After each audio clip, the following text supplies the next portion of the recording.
அதுக்கப்புறம் இன்னொரு விஷயம் நான் உங்களுக்கு சொல்லணும்னு ஆசை. ஏன்னா நான் விஜய் ரசிகர். அப்படியா? ஆமாம், நான் பேசிக்காகவே விஜயகாந்துக்கு அப்புறம் விஜய் ரசிகராக இருந்தவன். இப்போது விஜய் என்ன சொன்னார், களத்தில் இல்லாதவங்களெலாம் பற்றி நாங்கள் பேச மாட்டோம் பாஸ், நீங்கள் அப்படிலாம் பேசுகிறேன்னு நினைக்கக்கூடாது பாஸ் அப்படின்னு சொன்னார். அந்த பாஸுக்கு நாங்கள் சொல்கிறோம், எங்கள் பாஸ் பெரிய பாஸ். எங்களுடைய மேதகு வேலுப்பிள்ளை பிரபாகரன் அவர்கள் வந்து இந்த தமிழர்களுக்காக தன் குடும்பத்தே இல்லை, சொந்த பந்தங்கள் அனைத்துமே இழந்திருக்காங்க பாஸ். உங்களுக்கு என்ன தெரியுமா பாஸ், நீங்கள் வெறும் ஆக்டர். உங்களுக்கு காசு கொடுத்தா பேசுவீங்க, காசு கொடுத்தா நடிப்பீங்க, காசு கொடுத்தா ரோட் ஷோ போவீங்க. நாங்களாம் அப்படி இல்லை. எளிய மக்கள் எங்களுடைய வரி பணத்தில் எங்களுடைய காட்சிக்கு வர பணத்தை வச்சு தான் நீங்கள் வளர்ந்துருக்கீங்க பாஸ். அதனால் மற்றவங்களை என்றைக்குமே குறை சொல்லி பேசாதீங்க பாஸ். நீங்கள் பேசுகிறது எப்போ பேசுகிறீங்கன்னா, நீங்கள் இப்போ தான் களத்துக்கே வரப்போகிறீங்க. நாங்கள் களத்தில் 2010 இருக்கோம் பாஸ். உங்களுக்கு மேலே மேதகு தலைவர் இருக்கார், உங்களுக்கு மேலே எங்கள் அண்ணன் செந்தமிழ் சீமான் இருக்கார். அதனால் இன்னொரு தடவை பார்த்து பேசுங்க. காலம் உங்களுக்கு தான் புதுசு, காலம் எங்களுக்கு ரொம்ப பழசு. அதனால் நீங்கள் இனிமேல் எந்த மேடையில் பேசினாலும் அந்த நக்கலான பேசாதீங்க பாஸ். அதுவே உங்களுக்கு ரொம்ப வீழ்ச்சி அடையும் பாஸ்.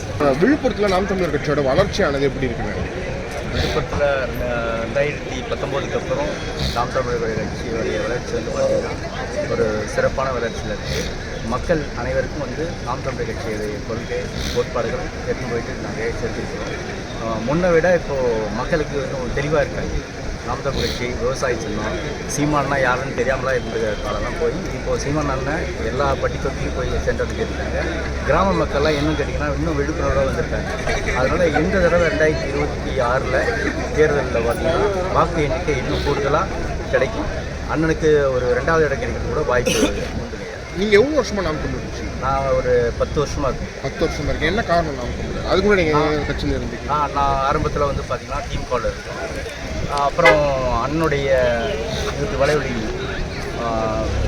டிவியில் பார்த்தோம். அதில் பார்க்கும்போது என்னாச்சு, அவர் இந்த மக்களுக்காக, மண்ணுக்காக, இயற்கை வளங்களுக்காக நிறைய பேசுகிறாங்க. அப்புறம் தான் நாங்கள் சிந்திக்க ஆரம்பித்தோம், சரி இவ்வளோ நாள் நம்ம திராவிட கட்சியில் இருக்கிறோம், மக்களுக்காக எதுவுமே செய்யலை, இன்னும் ஏழ்மை வறுமை நிலையில் தான் இருக்கிறாங்க, இலவசத்துக்காக தான் இன்னும் இயங்கி நிற்கிறாங்க. அதனால் சரி நாம் என்ன பண்ணுறது, ஒரு சரியான ஒரு ஆள் கிடைச்சிருக்காரு, இவர் கூட போனால் இவர் கூட பயணம் செஞ்சால் தமிழ்நாடுடைய மக்களும் தமிழ்நாடும் மேல்நிலைக்கு வரும் அப்படின்ற ஒரு ஆசையில் தான் நாங்கள் நாம் தமிழ் இணைஞ்சு பயணம் பண்ணியிருக்கோம். அதுக்குண்டான கலப்பணியை நிறைய செஞ்சுருக்கோம். சீமான் அவர்கள்கிட்ட நீங்கள் பர்சனலாக பேசுகிறீங்களா? உங்களுக்கு சீமான் அவர்கள்கிட்ட ரொம்ப பிடிச்சது என்ன? அவர் உங்ககிட்ட ஏதாவது விஷயம் சொல்லியிருக்காரா? அண்ணன்கிட்ட நான் ஒரு தடவை பேசியிருக்கோம். 2018 பேசியிருக்கோம். அண்ணன்ட்ட பேசும்போது முத அவருடைய அகவிதை நான் ஃபோன் பண்ணி பேசினேன். அப்போ அவங்க என்ன சொன்னாங்க, களத்தில் வேலை செய்யுங்க வந்து பார்க்குறோம் அப்படின்னு சொன்னார்.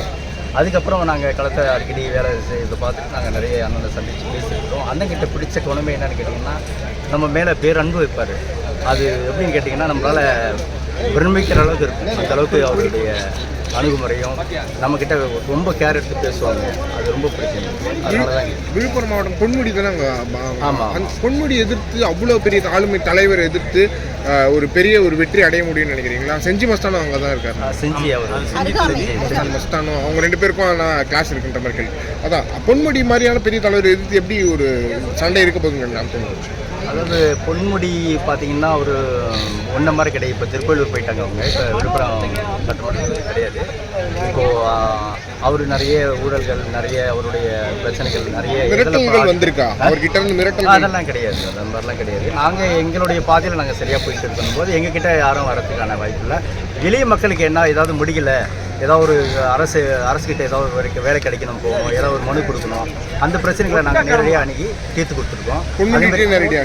இல்லை, நாங்கள் கலெக்டர் மூலியமாக தான் இது பண்ணியிருக்கோம். அரசியல் ரீதியாக அரசியல் கட்சி நாங்கள் சார மாட்டோம். எதுவாக இருந்தாலும் நாங்கள் வந்து போயிட்டு மாவட்ட ஆட்சியரை சந்தித்து மனு கொடுத்து நாங்கள் ஜெயிச்சிருக்கோம். நாம் தமிழர் கட்சியில் எத்தனை பேர் இணைச்சிருக்கீங்க?